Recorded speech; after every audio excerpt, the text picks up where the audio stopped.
Все, наш спортсмен закончил. Максим! Представляете, здесь на пляже встретила пловца. Сижу, вижу красивый мужчина такой в воде. Думаю, ой, надо познакомиться.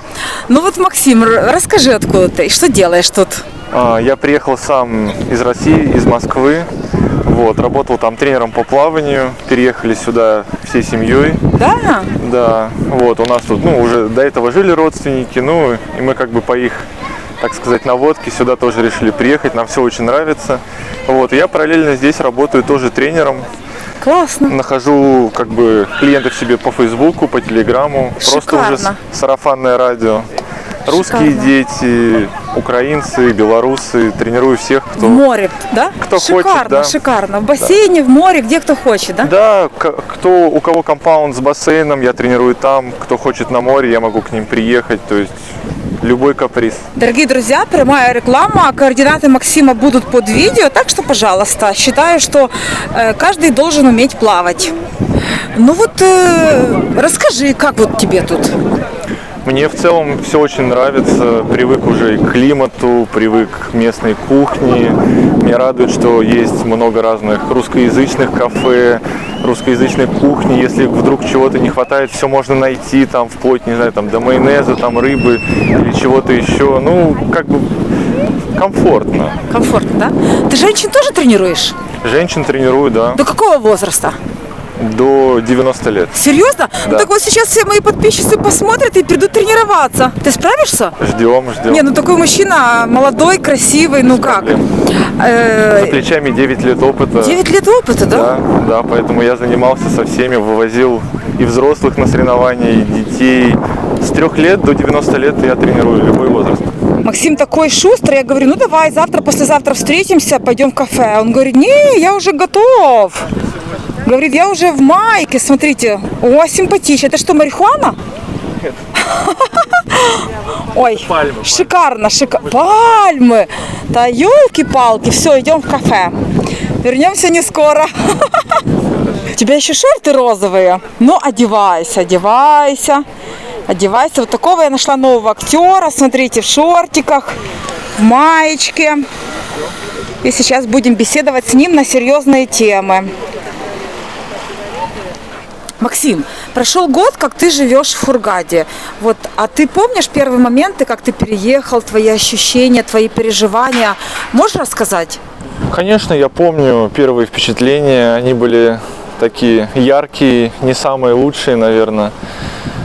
Только мы прилетели, очень, скучал как бы там по семье, друзьям, по работе, по своим клиентам, по детям, которые у меня занимались, по еде, по всему скучал. Одновременно очень местный как бы колорит, вот эта грязь, она очень бросалась в глаза, это вместе все как бы очень давило. Но буквально, наверное, 3 месяца я потерпел, и все, и уже более-менее уже пошло на улучшение, уже как-то привык уже и к языку, понял примерно местный менталитет, начал понимать, что люди очень открытые, добрые, в целом своем.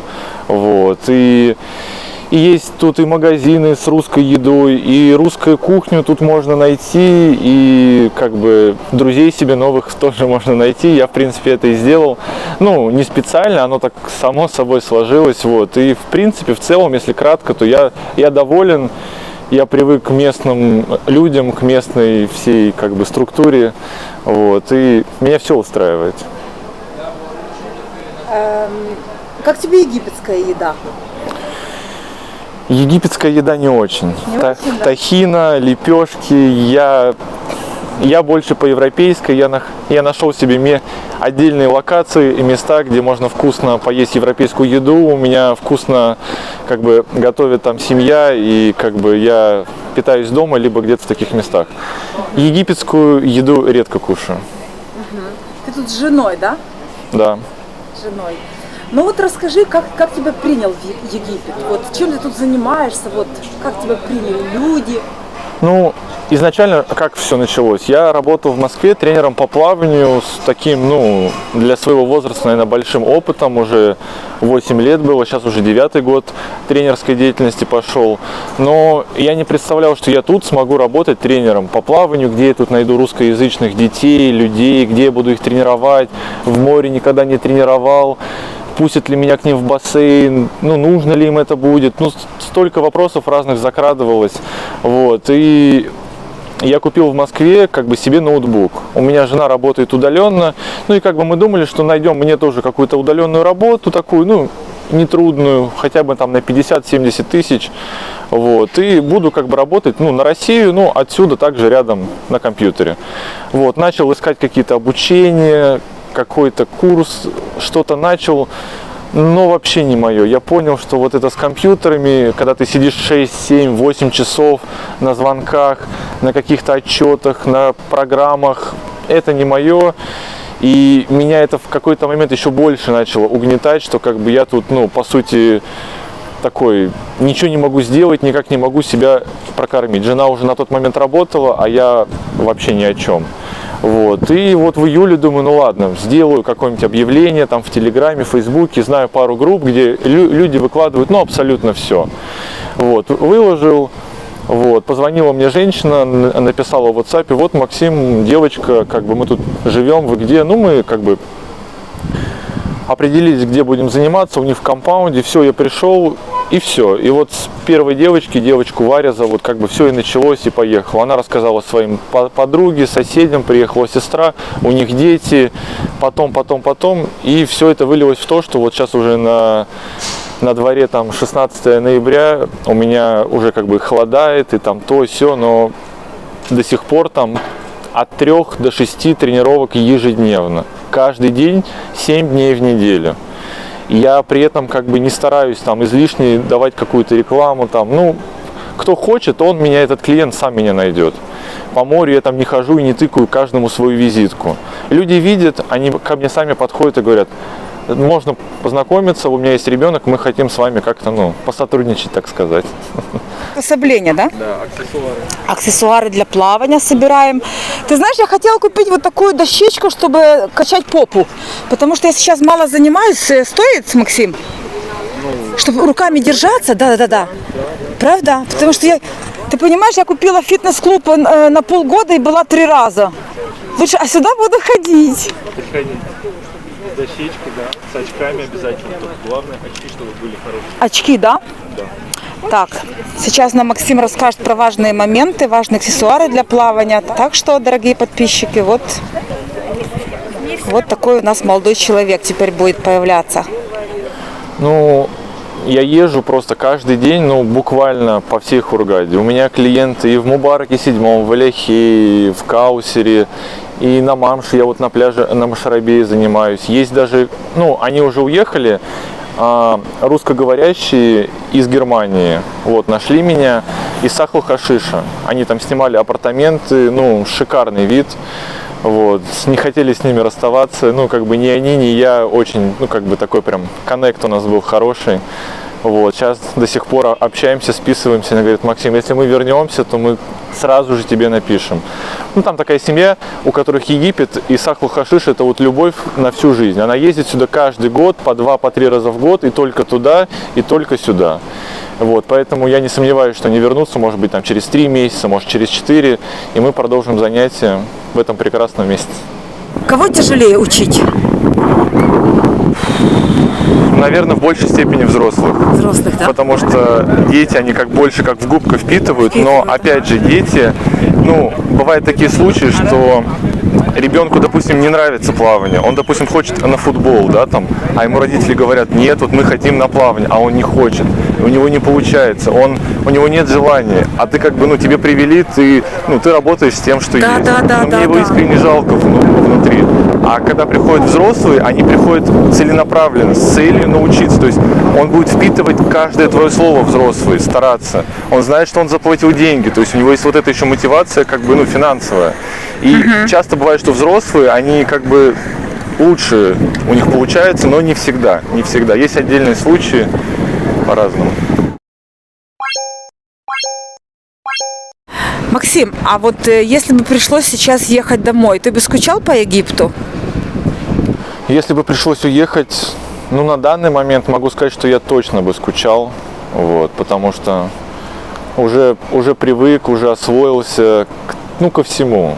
И к ценам, к еде, к тому, что не надо иметь много вещей, к людям, к работе, к друзьям. Уже настолько здесь обжился, что меня, в принципе, вообще все устраивает на данный момент. Что будет через месяц, год, не будем загадывать. Но если бы мне сказали, что тебе завтра нужно уехать, у тебя там закончилась виза, тебе штамп на вылет или еще какие-то другие причины, я бы так, конечно, Горевал. грустил бы немножко, это точно. Могу сказать отдельно, если там, допустим, про вещи, что тут, в принципе, много вещей тебе не нужно, но если ты даже хочешь найти себе какой-то бренд, то зачем он тебе здесь нужен? Здесь понты немножко не эти ценятся. Ты можешь себе найти Gucci, никто не поймет, оригинальная она, не оригинальная. Ты можешь ее купить за 1000 фунтов, а может быть за 150 где-то в секонд-хенде. Да. Не этим здесь все берут. Не этим. Друга, да? Да, не этим. Судя по комментариям, которые люди пишут на моем канале в YouTube, очень много желающих переехать сейчас в Египет, в другие страны. Вот что бы ты посоветовал им? Людям, которые боятся переехать, я бы посоветовал не бояться этого, в этом нет ничего страшного. Мы собрались буквально за неделю. У нас были скоплены минимальная сумма денег, грубо говоря, последняя зарплата, мы ее взяли. Это что? Мы посмотрели Facebook, Telegram, примерно сколько стоят квартиры. Мы поняли, что нам, грубо говоря, 200 тысяч хватит на, не знаю, тут полгода проживания, мы будем ходить на море и вообще ни о чем не думать. Скажи. И только уже по ходу этих 3-5 месяцев мы уже будем параллельно что-то думать, искать. Просто скучно элементарно. Да, но здесь столько русских, что это даже город уже можно назвать не Хургада, а Русгада. Да. Поэтому здесь работу найти, очень легко на самом деле. В любой сфере, туризма, отеля, я не знаю, русские школы, садики, учителя. Я там преподаю плавание. Ты можешь работать спокойно удаленно, тебе будут присылать твою зарплату, ты будешь ее здесь обменивать. Никаких проблем нету. Вообще не бойтесь, ребят. Просто надо чуть-чуть уверенности и такое желание, капелька авантюризма и все. А ты где билет взял, когда ехал сюда?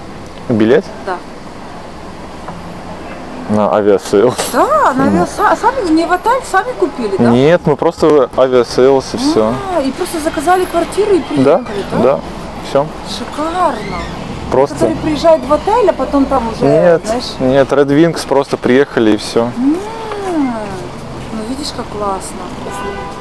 Red Wings, супер. Да. Какие молодцы тоже.